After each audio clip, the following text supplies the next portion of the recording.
नमस्कार स्टूडेंट्स। आज हम सभी कक्षा 10th में व्याकरण का एक टॉपिक लगा हुआ है वाच्य, जो एक इम्पॉर्टेंट टॉपिक है। उसको हम आज इस वीडियो में पढ़ेंगे। हिंदी व्याकरण में वाच्य का अर्थ होता है बोलने का विषय। क्रिया के जिस रूप से यह ज्ञात हो, यानी कि ये पता चले कि वाक्य में कर्ता, कर्म या भाव में से किसकी प्रधानता है, उसे वाच्य कहते हैं। दूसरे शब्दों में क्रिया के जिस रूप से यह ज्ञात हो कि उसके प्रयोग का आधार कर्ता, कर्म या भाव है, उसे वाच्य कहते हैं। ये अंग्रेजी के वॉइस, एक्टिव पैसिव वॉइस के समान होता है। फिर आता है वाच्य के भेद। हिंदी में वाच्य के 3 भेद माने जाते हैं। कर्तृवाच्य, क्रिया का मुख्य संबंध कर्ता के साथ, मतलब जहाँ वाक्य में जो क्रिया होती है वो कर्ता के अनुसार होती है, वहाँ पे कर्तृवाच्य होता है। दूसरा है कर्मवाच्य, क्रिया का मुख्य संबंध कर्म के साथ। जिस वाक्य में कर्म की प्रधानता हो, मतलब क्रिया जो है कर्म के अनुसार हो, वहाँ पे कर्मवाच्य होता है। भाववाच्य, भाववाच्य क्रिया का मुख्य संबंध भाव के साथ, अर्थात क्रिया खुद ही यहाँ मुख्य हो जाती है। जहाँ पे भाव प्रमुख होता है, क्रिया क्या होता है भाव के अनुसार होती है, तो वहाँ पे भाववाच्य होता है। वाच्य का सबसे पहला भेद कर्तृवाच्य। इसकी परिभाषा देख लेते हैं। जिस वाक्य में कर्ता मुख्य होता है, इसमें क्रिया का लिंग और वचन कर्ता के अनुसार ही बदलता है। कर्तृवाच्य में सकर्मक अकर्मक दोनों ही प्रकार की क्रियाओं का प्रयोग होता है। पहचान के लिए क्या है, कर्ता के साथ नई विभक्ति हो सकती है या कोई विभक्ति नहीं हो सकती है। उदाहरण देखिए, राम पुस्तक पढ़ता है, यहाँ राम क्या है कर्ता है, तो यहाँ पे क्या है कर्तृवाच्य है।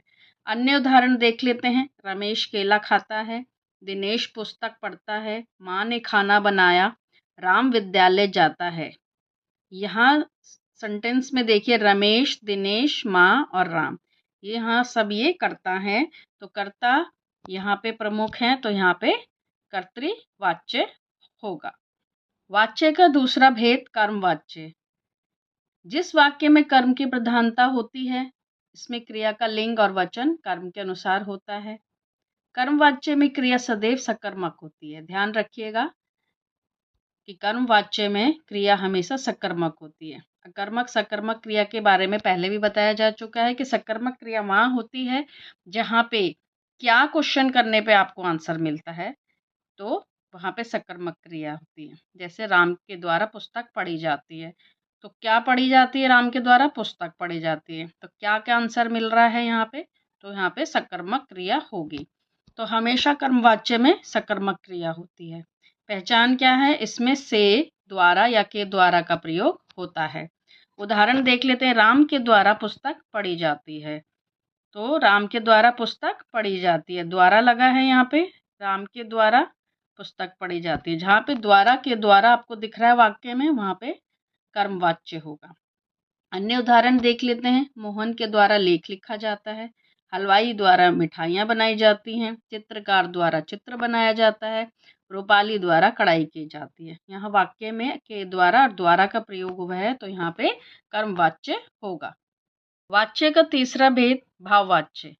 जिस वाक्य में कर्ता या कर्म की प्रधानता ना होकर भाव की प्रधानता होती है, वहाँ पे क्या होता है भाववाच्य होता है। इसमें क्रिया हमेशा अन्य पुरुष, पुल्लिंग और एक वचन होती है।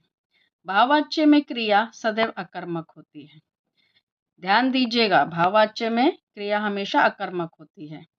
पहचान क्या है, इसमें अधिकतर नकारात्मक वाक्य देखने को मिलते हैं। उदाहरण देखिए, मुझसे पढ़ा नहीं जाता। अन्य उदाहरण है, मुझसे चला नहीं जाता, उससे पढ़ा नहीं जाता, अब सोया जाए, पेड़ की छांव में बैठा जाए। तो ये ध्यान दीजिएगा कि हमेशा यहाँ पे क्या होगा, अकर्मक क्रिया होती है भाववाच्य में, और अन्य पुरुष, पुल्लिंग और एक वचन देखने को आपको वाक्य में मिलेगा। वाच्य में ही वाच्य परिवर्तन का एक टॉपिक है, जिसमें क्या होता है कि एग्जाम में आपको वाच्य के 3 भेद पूछे जाएंगे कि इसमें वाक्य में कौन सा वाच्य का भेद है, जैसे कर्तृवाच्य हो गया, कर्मवाच्य हो गया, भाववाच्य हो गया। इसके अलावा वाच्य परिवर्तन भी आपको एग्जाम में आता है, जैसे कर्तृवाच्य से कर्मवाच्य में परिवर्तन करना है। तो ऐसे देखिए उदाहरण यहाँ दिए गए हैं। चित्रकार चित्र बनाता है, और यही कर्मवाच्य में कैसे हो जाएगा, चित्रकार द्वारा चित्र बनाया जाता है। राधा नृत्य करती है, राधा द्वारा नृत्य किया जाता है। पुलिस ने अपराधी को पकड़ा, पुलिस द्वारा अपराधी को पकड़ा गया। वह दुकान पिताजी ने बनवाई थी, यह दुकान पिताजी के द्वारा बनवाई गई थी। निशा ने अच्छी कविता लिखी है, निशा द्वारा अच्छी कविता लिखी गई। कर्तृवाच्य से भाववाच्य में परिवर्तित कुछ उदाहरण। राधा नहीं हंसती, राधा से हंसा नहीं जाता। अब भाववाच्य में देखिए, हंसा आ गया है आपका एक वचन, और नहीं जाता पुल्लिंग आ गया। तो भाववाच्य में हमने आपको पहले ही बताया कि यहाँ पे पुल्लिंग और एक वचन होगा। मैं पढ़ नहीं सकती, मुझसे पढ़ा नहीं जाता। अब घूमे, अब घूमा जाए।